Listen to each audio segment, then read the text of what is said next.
Rampage Sound are a sound system from London, South London, comprising of three people, myself, Treble T, DJ Maurice with me, and DJ Mike Anthony in Miami. And we've been one of the premier sound systems of the UK for about the past 30 years. Now, how Rampage started, I call us like the Temptations of the sound system world, because we've had several members over the 30 years. So it first started like 35 years ago with Richie P and Mike Anthony, and then Dr. Psycho joined, then Jay Smooth joined, then I joined, and then we had DJ DL, DJ Legs, DJ D Nice, and it has evolved to the current lineup with the three of us now.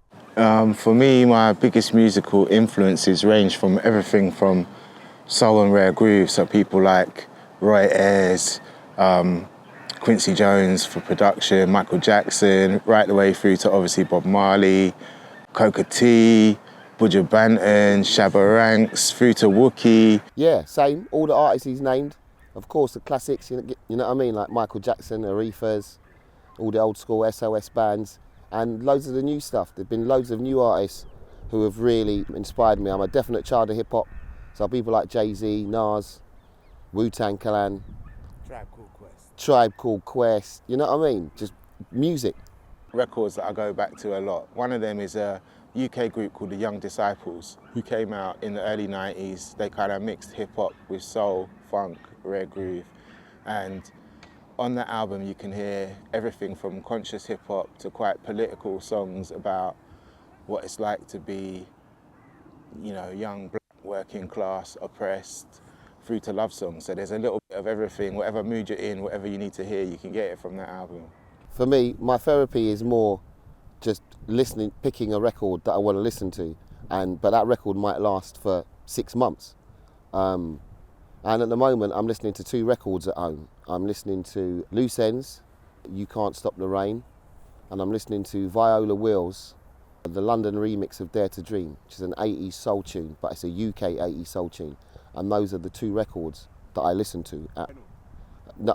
Whether I talk to Alexa, whether I bring it up on YouTube, whatever I have open, I'll just put in Viola Wills' Dare to Dream. And those are if I'm relaxing, I'm listening to 2 records at the minute. If I'm working, then I listen to all sorts of stuff.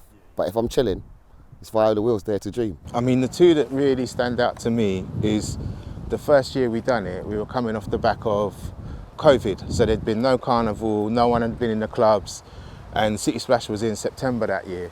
So we did it in a different park. We set up our stage, it was a shed, and outside was like a big kind of bowl, and you just, over the course of the day, 500 people, 1,000 people, 2,000, 3,000, 4,000, and it felt like a proper reunion because everyone hadn't seen each other at carnival and stuff like that. So all through the day, people were coming up and thanking us for playing the music. The vibes were just sick. So that felt special because we'd suffered for 2 years already of not being out. And the other one was, I think about 3 years ago, we had Deneo perform. And Deneo's one of my best friends. And when I saw the reaction that he got and the way he lit up the place, I almost cried because I was like, right, that's my brethren. And look what he can do with all these people in front of him and how they love these records. So they're 2 that stood out for me.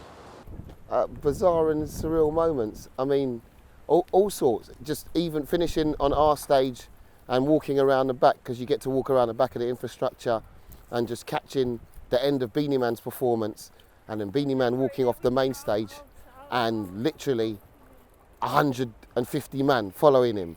And all of a sudden now I'm part of Beanie Man's travelling party to walking to the front gate. Just stuff like that, that people wouldn't really know about.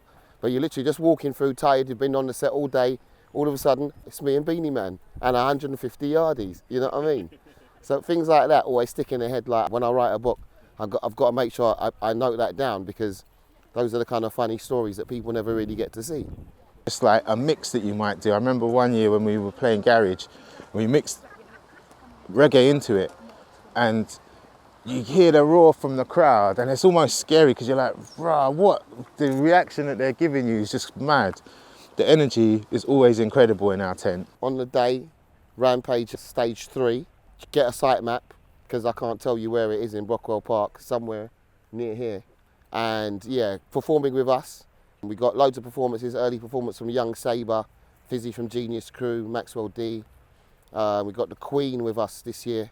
We're so pleased to have her back, man, because it's a rarity.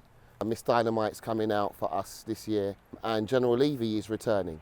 It's very poignant for General Levy, and for me. I watched General Levy perform The Wig and Breeze and all those kind of tunes here in Brockwell Park like 27, 30 years ago. So it's quite poignant for him when he comes and does like Incredible, because he used to perform Incredible here in Brockwell Park at the All Dayers back in the day. And we've got loads of DJs, Heartless Crew, Pioneer, Super D, Cold Steps, Terminal 4. Yeah, loads of people repping. It's going to be incredible. I think probably well done, because that's what you always wanted. Like, I've always dreamed of doing this. So even when I'm on the stage, I'm like, right, this is what I wanted from my life. What would I tell younger version? Yeah. I'd probably try and give them all the cheat codes to get as far as I've got now, but to have done it 2 decades ago. I would be like, every cheat code that I could think of, I would give to my younger self and say, listen, just trust me, just do this now.